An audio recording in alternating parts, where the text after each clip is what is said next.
Michael Chandler waited almost 3 years to fight Conor McGregor, and he's finally moving on, as Dana just said that the fight is not happening. Chandler wants to fight someone else. He's not going to wait for Conor. Michael Chandler's been waiting for this guy. It was the big money fight, right? It was the big payoff for Michael Chandler's career because he's probably never going to fight for a title, right? He's a bit too old at this point. He's lost some of the biggest fights, made them all quite competitive. Like, he gave all these guys a war. Dustin, Justin, Oliveira, one of the most exciting fighters in the UFC, but it's like the goal wasn't to be a champion at that point. It was to get the biggest money fight, and that was Conor McGregor. The Conor fight was his title fight. But now that he's moving on and he wants to fight someone else, who would that be? Like, who would Michael Chandler fight now? It would have been amazing to see Chandler fight Conor, but he's actually fighting Charles Oliveira. Yes, Charles Oliveira versus Michael Chandler 2 is official for UFC 309, and I'm guessing it's going to be a co-main event. It should be 5 rounds. No more Charles Oliveira fights in 3 rounds. They all have to be 5 rounds because that Arman fight it felt like incomplete. But I cannot imagine Chandler and Oliveira go into like a 4th round or something. So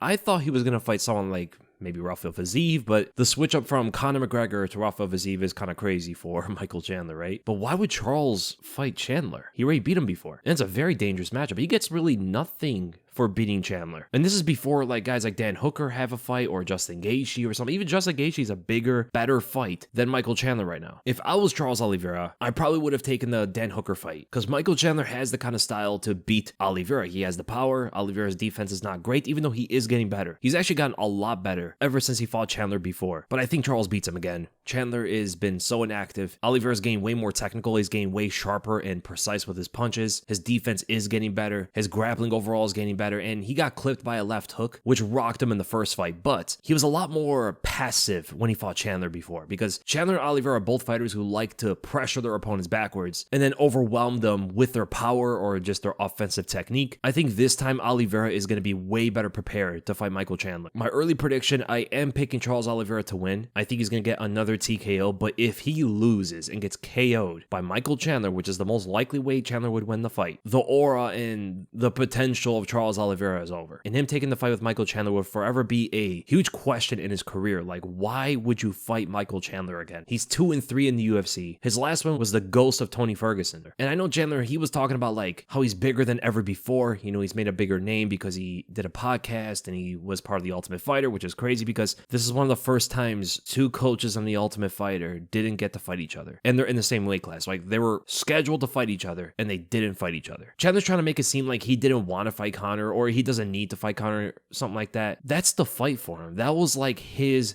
title fight. That was the goal for Michael Chandler. And he's still saying that he wants to fight Conor after. He said after he beats Charles Oliveira, he would like for Conor to accept the fight and show up in the cage. But he also was looking to fight Islam Makhachev after, which is another reason why I don't understand why Oliveira took this fight. Because he could get knocked out. I think he wins the fight, but Chandler is the kind of fighter that could just wing an overhand. Oliveira does not move his head, and Oliveira just gets flatlined. I thought it was going to be Oliveira versus Colby, honestly, and Chandler versus Fiziev. So Justin Gaethje doesn't have an opponent. He just spoke about how he wants to fight either Dustin Poirier, Dan Hooker, Charles Oliveira, or Alexander Volkanovski. He's willing to fight any of those 4 fighters. Justin Gaethje also said if he ever gets knocked out like that when he fought Holloway, he's going to retire, which is very different than what he said before. I remember when Justin Gaethje said that he never wants to be finished with a TKO. If he's going to get finished, it should be a cold knockout. And he said he had like 5 of those in him. But now after he did get knocked out like that, he says 1 more knockout loss and he's going to retire. So Justin might fight differently on his return. Might be more defensive or more patient with his offense, whatever it is. Maybe wrestling more. Maybe he finally brings in his offensive wrestling skills. Now regarding Justin Gaethje's return, Dan Hooker and Dustin Poirier both agreed to fight him. Dan Hooker said that it's a sure fight to send them both to the hospital, and Dustin Poirier said he has 1 more fight before he retires. And honestly, a Justin Gaethje rematch, because they're 1-1 with each other, the trilogy would be a perfect retirement fight for Dustin. Or a 4th fight with Conor McGregor now. Because Michael Chandler isn't fighting Conor, maybe they could throw in Dustin Poirier. But man, that would be kind of crazy with the whole Chandler thing, man. Imagine Chandler waiting years to fight Conor. He moves on. Dustin Poirier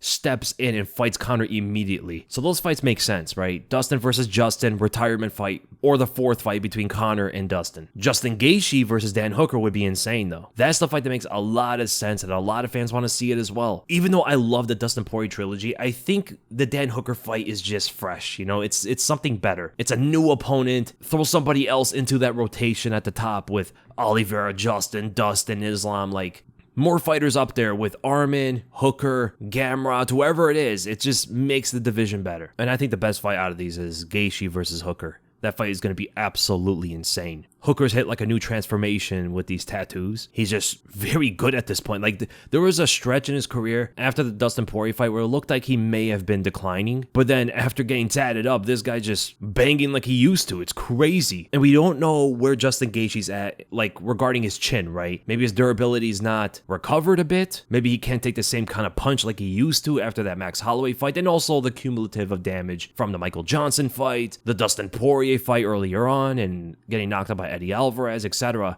Just a plethora of wars this guy's been through. But nothing was more damaging of a war for Justin Gaethje than that Max Holloway fight. So I do think technically Justin Gaethje should beat Dan Hooker. But if Gaethje's chin has been shattered, Dan Hooker is going to walk him down, take some big punches, big leg kicks, but still put on the pressure and the volume, maybe knocking Justin Gaethje out with a knee. Because Dan Hooker has been very good with those knees when the opponents cover. Justin Gaethje likes to duck his head, cover up, and that knee is perfect. Kind of similar to what Eddie Alvarez did, actually. But the thing is, Dan Hooker's 6 feet tall, whereas Eddie Alvarez is much shorter, right? He's like 5'8" or something. So those knees for Dan Hooker are going to be way better for him to land on Justin Gaethje whenever Gaethje's trying to cover up from punches and stuff. And those long punches are going to get Gaethje to react in a similar kind of way. But Gaethje might completely switch his style here. He could fight somewhat like how he beat Tony Ferguson. Being at range a bit, allow the opponent to overextend, which Dan Hooker will do sometimes. But Gaethje can land big leg kicks, big counter punches whenever Dan Hooker does engage. He keeps his hands so low. The right overhand, the jab, the left hook, almost any kind of punch Justin Gaethje throws at Dan Hooker's head is going to land. Hooker's always been a offensive focused fighter. He likes to go forward, throw punches, exchange with his opponent, be tough enough to take the damage. But the thing is, when he fought Gamrot, he didn't have that kind of opponent that could hurt him with every single shot like that. Gamrot is a wrestler who's not nearly as dangerous on the feet as Justin Gaethje is, right? And Dan Hooker was still walking forward with his hands down at times. So if Justin Gaethje comes in prime form or,